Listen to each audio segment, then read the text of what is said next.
Welcome to Conversations with Epiphany. Let's talk, the show where we dive deep into the essence of what makes our guests uniquely themselves. Join as we uncover the stories, experiences, and moments that shape their lives. From the triumphs to the trials, we're here to explore it all. Let's get talking and discover the heart of every story. Hello, everybody. Welcome back to another Conversations with Epiphany. I am so happy to be here with my guest, Michelle Steiner. We are going to talk about her personal journey and overcoming challenges. Thank you for joining me today, Michelle.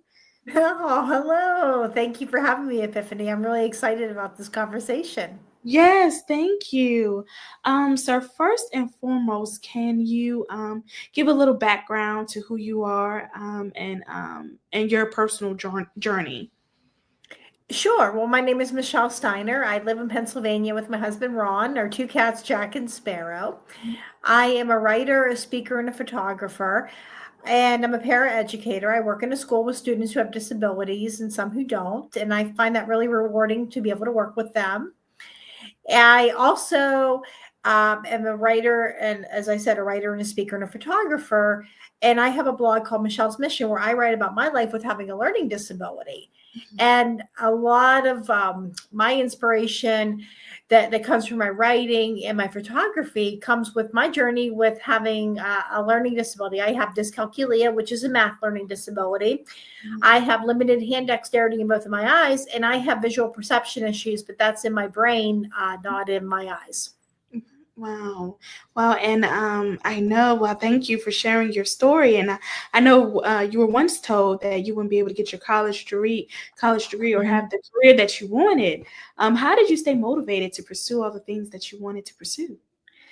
One of the things that really kept me motivated was finding a way to do what I wanted to do, because the alternative that was offered to me was not what I envisioned. I was told by a learning support teacher, why don't you just go to a trade school because you can't handle college? And there was no programs that interested me. If they would have had an early childhood program, I probably would have signed up. Or if they had something with writing, I definitely would have signed up, but they didn't have anything. So what I had to do was make some really wise decisions and really carefully plan, okay, what can I do? What programs are out there, and how can I achieve that? Right. And what role did your learning disability play in shaping how you approached your personal education and career goals? One of the first things I had to realize is I cannot get involved with a program that involves a lot of math and a lot of science. If I did that, that's really setting myself up for a lot of difficulty and most likely a failure in a lot of areas. But I knew I was going to have to encounter it. Unfortunately, we can't run and hide 100% from it. But one of those things that I really had to think about was what is going to be the course of action that's going to have the least amount of those. And a good way with doing that was I knew that I wanted to work with students, and I knew I wanted to help other people. But I also knew that becoming a certified teacher was not going to be my best option. A lot of times you have to pass classes to even be entered into the School of Education and then be able to pass certification tests. And I even knew people who didn't have learning disabilities that went to school and they could not pass that final test. And they had a degree in elementary ed, but they couldn't find a teaching job. So I knew that just wasn't the right path for me.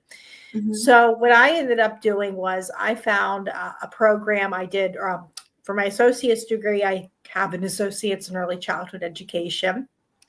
And I also, when I went to university, I found a program that was the service end of special education. It was called Community Programming for Americans with Disabilities.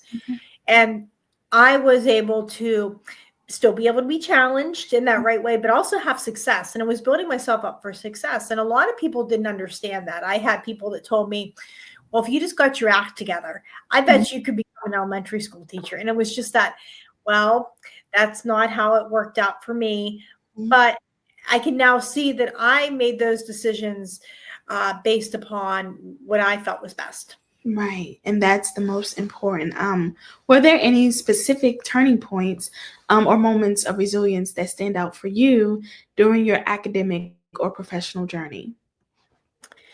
I think one of the biggest turning points for me is I was after I got my associate's degree in early childhood. I moved out on my own. I was really enjoying having that independence, but because I can't drive because of my disability, and I had some temp jobs and some child cares.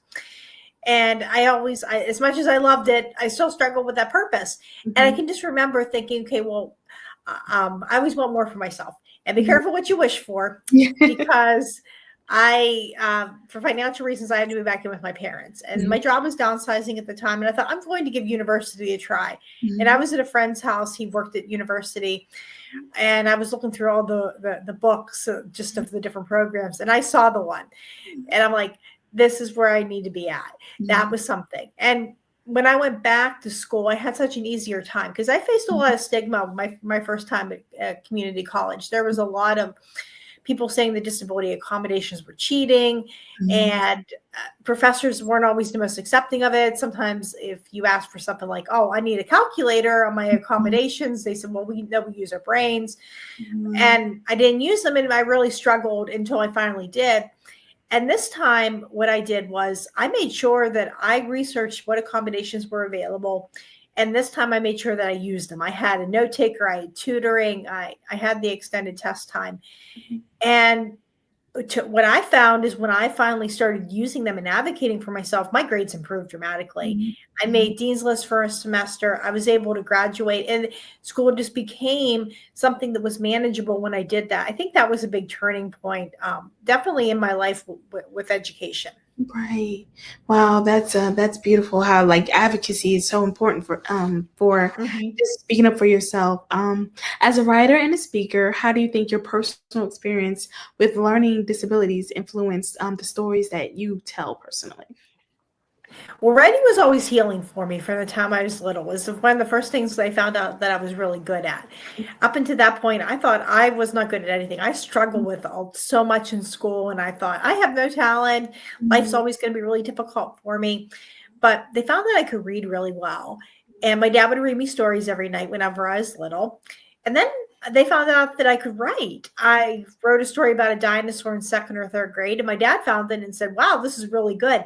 And I was like, oh, I am good at something. And it just became my world, books and reading and writing, especially when I was being bullied. And I can remember I joined an adult writing group when I was 16 or 17. I was a little older than that as a late teenager. And the people in my group were a couple years older than I was. And they told me, you should really write about having a learning disability. I thought, oh, no, that's too personal. I don't really want to write about that. And I wrote some really bad poetry and some other stuff I would not want to read now. Worst, so many years later, they're still in my life.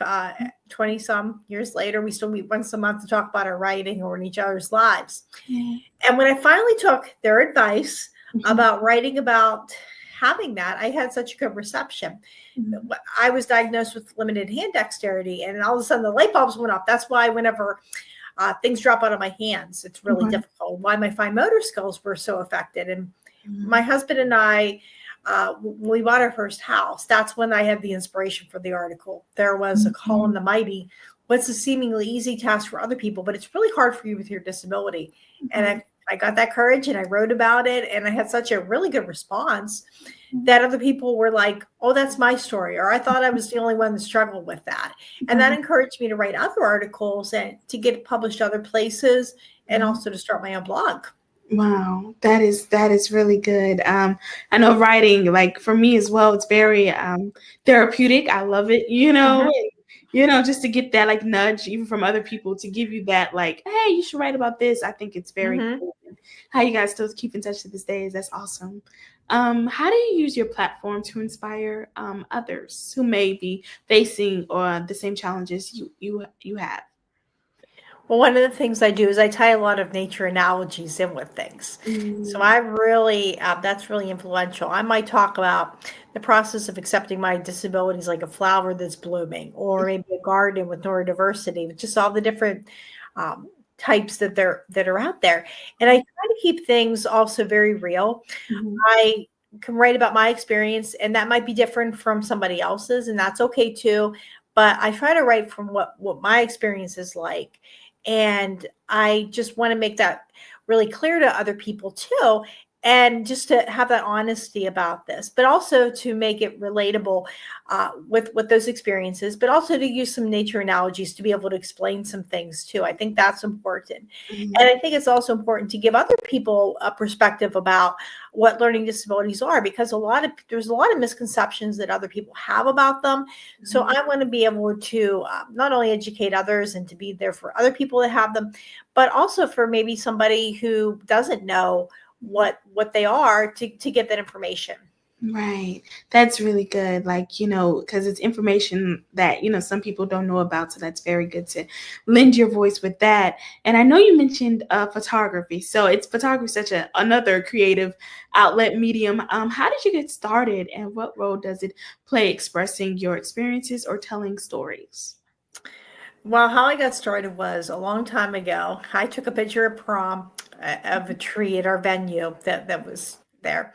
And all my peers, when they were looking at my pictures, asked, "Well, why'd you take a picture of that?" Mhm. And it wasn't until I had an older woman in my writing group that said, "Wow, this shows perspective," when she saw the picture. And I put that on the shelf for a lot of years. I thought, I'm not artistic. I can write, but I'm really just, I don't have any other talents in that way. Mhm. And finally, I can just remember one of the things that happened. I was at a family wedding, and I started to take some pictures in the cemetery about, and there were some angels there. Mhm. And I took some pictures, and I had a friend that was really particular, and she said, "Wow, these are really good." Mhm. And my friend, yeah, she didn't lie about that. So I thought, okay, maybe I'll try entering them into a show. And I got an honorable mention with that. Wow. And that just, yeah, that encouraged me to take more pictures. And then I started noticing, because I'm not able to drive because of my walk, Mhm. excuse me, because of my disability, that I was noticing details that people would miss. I Mhm. could see I could see flowers. I could see other things that just people didn't notice whenever they were driving. So I started taking pictures of some flowers and some other things. Wow. And people said, "Wow, you bring out the details in a flower that I would miss." And I started posting them on my blog. And I also have had them featured in some magazines as well. Right. Wow, that's beautiful. And like photography is such a, just creative process, especially like of nature. Do Mhm. you feel that photography helps you communicate in ways that words sometimes can't? I think sometimes it does, because I can express that emotion or those feelings, Mhm. and it encouraged me sometimes to look for the joy too in things that might just be so mundane. Taking that walk to the gym or going to the store. I get a chance to notice just some details, Mhm. and I get to see that beauty. And I hope I can share that with maybe some other people as well.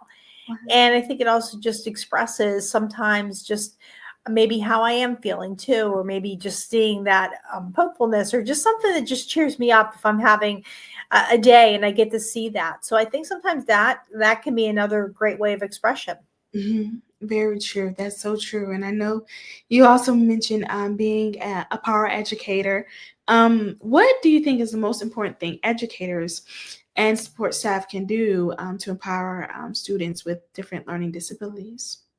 I think one of the most important things we can do is show our students how to advocate for themselves, because a lot of times I will have students that come in and they're very unfamiliar with their disability, or they're very unfamiliar with how to express a lot of those feelings, and to ask for help. So sometimes what I'll have to do is I'll have to say, okay, come on, let's go ask for help. And I've had students that have just really been afraid. Mhm. And I've said, okay, I'll go with you. I'll show you how you can ask for that. And by the end of that, they're not afraid anymore. They know how to ask, and they know what's in the future, what they're going to need. And I think that's so important, because so many of my students are going to leave, but Mhm. their disability isn't going to leave. So it's really important that we empower them with knowing about their disability and how to speak up for themselves, and to develop strategies to help Right. themselves. Yes, that's so true. That's really good. I like how you said that they're going to leave, but their disability is going to be with them for a lifetime. So that's very true. Yep. How to navigate that. What are some of the most important lessons you've learned along your journey that have helped you overcome barriers? I think some of the biggest lessons I've learned is that things do get better, because I used to be so discouraged and I thought, oh, it's always going to be this hard. It's always going to be difficult. But I've learned things really do get better. And the success sometimes is not always going to come in the package that I expect, but sometimes it's going to come in something even better. And I would just get so discouraged and think, oh, why didn't it work out this way? And it worked out so much better that way. So I think it was just doing that.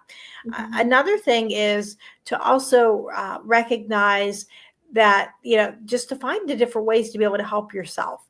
I used to spend so much time thinking, well, my life would be so complete if I didn't have a disability. And I wasted so much of that time and so much of that energy on the things that I could have really liked doing.